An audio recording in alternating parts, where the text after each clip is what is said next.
Can you keep up with the latest DACs? It's Chinese brands that seem to offer the best bang for your buck, certainly below £3,000, possibly even below £5,000. Trying to get your head around the product range from the likes of Topping, SMSL, Gustard and their various spin-off brands will leave your head in a spin. It seems every month there's a new DAC being launched. One of my patrons has been an audiophile for as long as I've been on the planet, with over 40 years of experience in the industry. He bought a Denafrips Venus II, which he's delighted with, and stated, "I'm happy to get off the merry-go-round. I'm tired of this DAC of the month club." Well, here I am again with another Chinese DAC manufacturer that most of you won't have heard of. But there's plenty of buzz around this one from people in the know. It converts everything into DSD, which I'll get into later. But what I can tell you for now is that the importer for CenGrand is the same person who imports Denafrips into the UK. Ian at Willow Tree Audio isn't prone to exaggeration, and he really likes this DAC. So does this DSD converting DAC have an advantage over the other DACs that I've reviewed?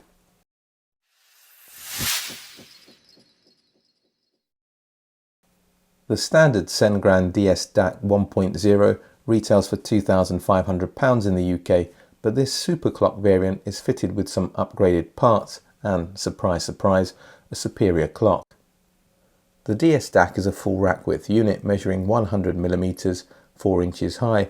It weighs 10.6 kilograms or 23.4 pounds, primarily down to the thick aluminium plates that comprise the chassis. This has become somewhat of an expectation on premium Chinese DACs, thanks to the likes of Denafrips and Holo Audio. There's a button to take the unit out of standby and 4 further buttons that flank a rather cluttered and ergonomically confused display. The input script is relegated to the top corner next to a button that allows you to toggle through 5 digital inputs. I certainly can't see it from my listening position, which is about 3 meters, 10 feet away. The button to switch between 8 different digital filters is below it, but strangely displayed on the opposite side. It's a similar story with the frequency button, which you press and hold to select between non-rising and rising mode. In rising mode, the sample rate can be increased. I can't help but think that oversampling or upsampling may have been a clearer term to deploy. I know CenGrand are really proud of their DSD conversion technology, but I don't need to be reminded of it so prominently and centrally displayed, especially at the expense of other important functions that are literally relegated to the sidelines. The top right button will mute the device and, as you may have guessed by now, is displayed on the other bottom left-hand corner. The DSDAC 1.0 has a volume control that you engage by pressing and holding the input button. The rotary dial doesn't feel quite as premium as the rest of the enclosure, but is acceptable. The supplied aluminium remote control certainly does have that quality feel. It has all the essential functions, even if it's very directional in its use. On the rear are single-ended RCA and XLR balanced analog output connections, then 5 digital inputs via BNC, optical Toslink, AES EBU, coaxial and USB. No I2S or master clock input, but this is designed to be a single box solution. So let's get into that.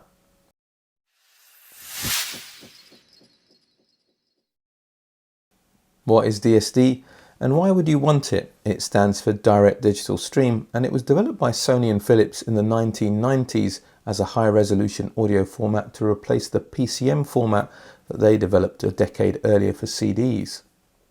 It was first seen on Super Audio compact disc players, but SACD never caught on for a number of reasons. There have only been about 10,000 albums released in that format. DSD never really went away though, and it's available these days as a downloadable file. It's associated with a sweeter, more natural tone than what you typically get from PCM data, which is coded differently. Standard Redbook PCM data, as found on CDs, is sampled at 44.1 thousand times a second.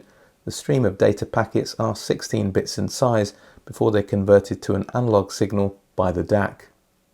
DSD only uses 1 bit of information, but it's sampled 2.8 million times a second to generate an audio signal in a completely different manner. It's not a given that DSD is better though.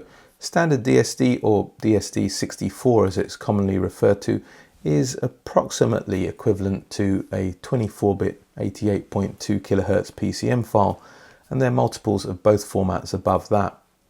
This CenGrand DAC converts all incoming PCM to DSD data up to a sample rate of DSD times 1024. The digital to analog conversion is done by an FPGA and other discrete components.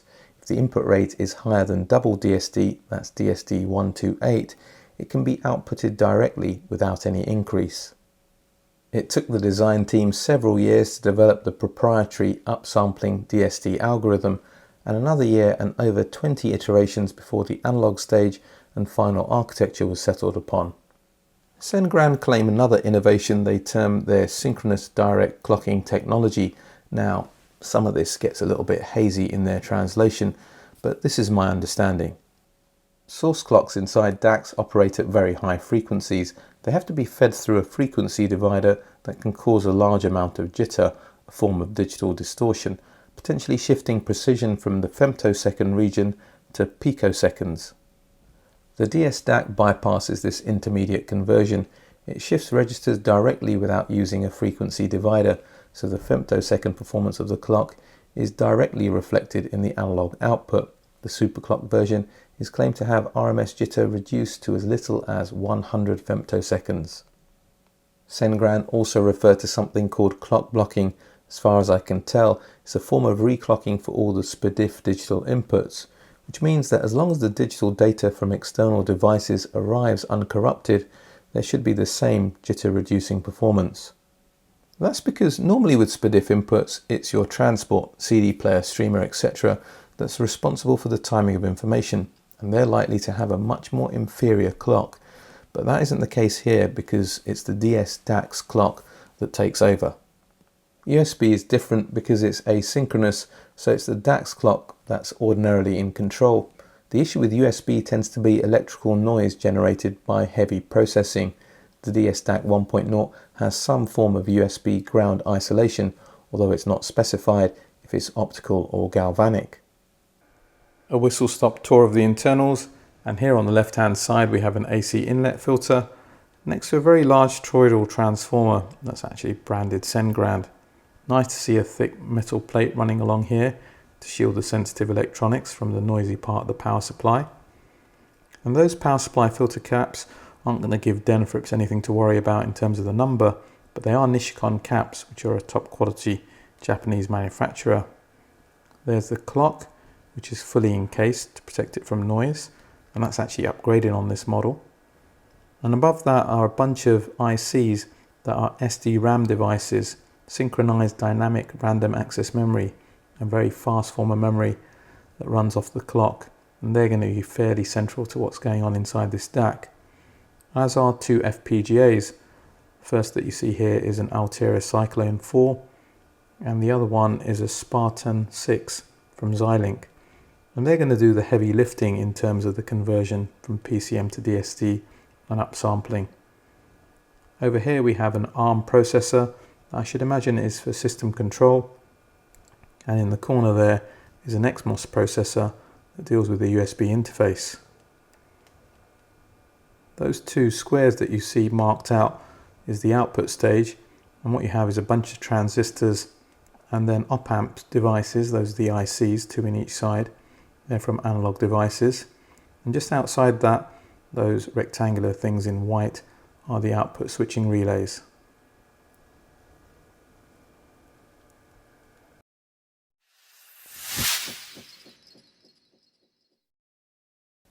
This is an excellent sounding DAC. There's an issue which I'll talk about in the next section, but in terms of sound quality, it has all the bases covered. The bass is impactful and well defined. There's a crispness to transients in the mid-range, loads of body to notes and a decent decay. The high frequencies impart plenty of detail and sit nicely in balance with the rest of the frequency range. The soundstage is wide, extends way beyond the speakers left and right, and there's plenty of soundstage depth. Hooray! You're not presented with this flat wall of sound that you get from a lot of chip-based DACs. Now, all of that's fine, but doesn't mean a great deal unless I give it some kind of context. So let's compare it to my current favourite DAC at around £3,000, the Denafrips Venus II that sits at the heart of my system and is presently my top reference DAC. There are two things that I love about Denafrips Venus: its natural tone and its ability to create a 3D sound feel. It can also resolve great levels of detail, although it may give up a little bit in this regard compared to the most resolving DACs at around £3,000, but just a very little bit. In trade, its virtues allow you to suspend belief that the performers are sitting in front of you. Well, here we have another one. The CenGrand DSDAC 1.0 with super clock is also detailed, natural in tone with an immersive soundstage. That's what DSD was intended to deliver when SACD was launched 3 decades ago. Get away from digital nasties and an artificial sound. That isn't to say that the two DACs sound the same though. The biggest difference between the two DACs is that the DSDAC sounds bigger and bolder thanks to more bass weight and a fuller mid-range, which gives a more dynamic presentation that some will prefer. But the Venus II has better bass definition and reveals more textures in the mid-range. It also has greater high-frequency refinement, and that includes the decay of notes that are more realistic due to better preservation of upper harmonic structures. I wouldn't say that one of these DACs is distinctly better than the other. Choosing between them is the classic trade-off between greater acoustic mass versus better control and resolution. You pay your money and take your choice. As for other comparisons, I'm sure someone will ask me about the Holo Audio Spring 3 Level 2 that I reviewed. It won my Product of the Year in 2021. It's an excellent sounding DAC, but with a different kind of presentation. It went back too long ago for me to draw any meaningful comparisons, but it does remind me of another DAC that I reviewed recently that falls into the same camp. The Gustard R26 is a bargain at circa £1,600 for an R2R ladder DAC of such quality. Plus you have a UPnP streaming board fitted internally as well. The R26 reveals just as much detail as my Denafrips Venus II, maybe even a smidgen more. The Gustard is narrower in its soundstage compared to the Denafrips and the CenGrand, lighter in the bass, less fleshed out in the mid-range, which gives it a more analytical presentation, certainly in comparison to the Venus II and even more so in comparison to the DSDAC 1.0. So now let's talk about that issue that I mentioned earlier.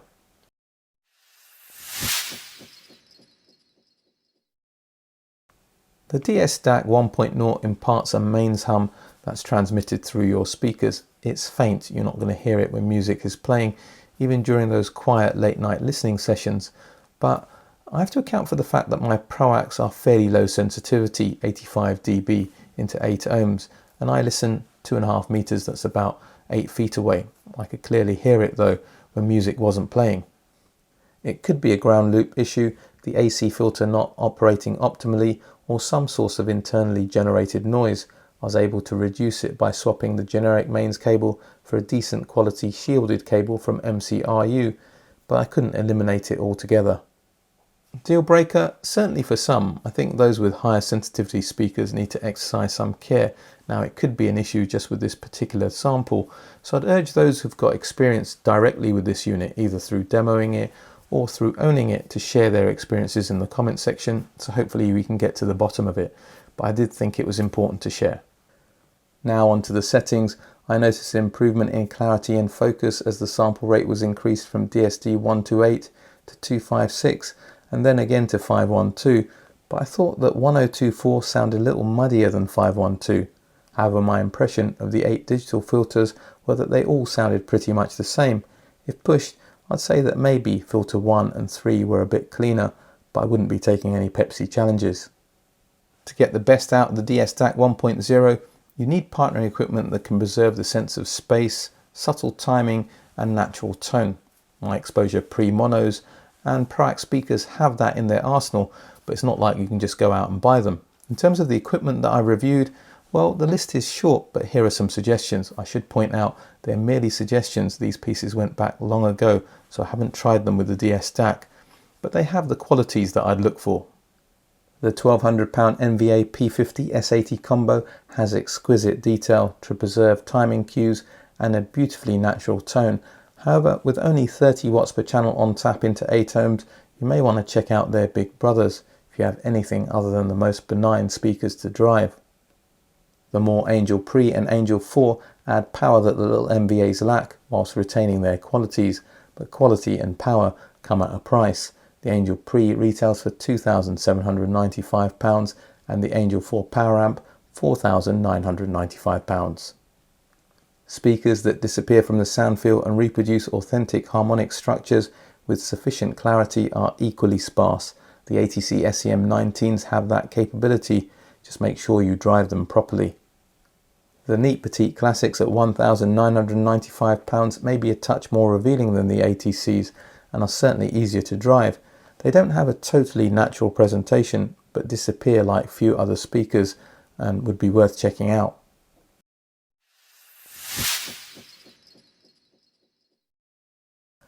The CenGrand DSDAC with Superclock is a dynamic, articulate DAC with a sound quality that's free from any obvious digital artifice.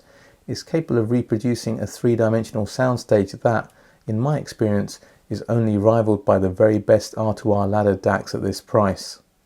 Okay, so that display needs sorting out, and that low-level audible hum, that also needs to be addressed. But this is an excellent sounding DAC. DSD still seems to be delivering the promise of a natural sound some 30 years after SACD was launched. The CenGrand DSDAC 1.0 with Superclock gets a highly recommended from this channel. My question of the day is, what's your experience of high-res audio? Not necessarily DSD, but any PCM above CD quality, that's above 44.1 and 16-bit resolution. Please share that in the comments section. I think it'd be an interesting discussion to have. All that remains for me to say is, if you like what I'm doing with this channel and you want to see it grow and you haven't done so already, please like, share, subscribe, hit the bell notification. You may want to check me out on Patreon. There's a couple of consultancy tiers that you can access if you think I can help you on your audiophile journey. Also check out the ABA Club on Patreon, which is a fun way to interact with me and other Patreons. But for today, for now, a British audiophile signing off.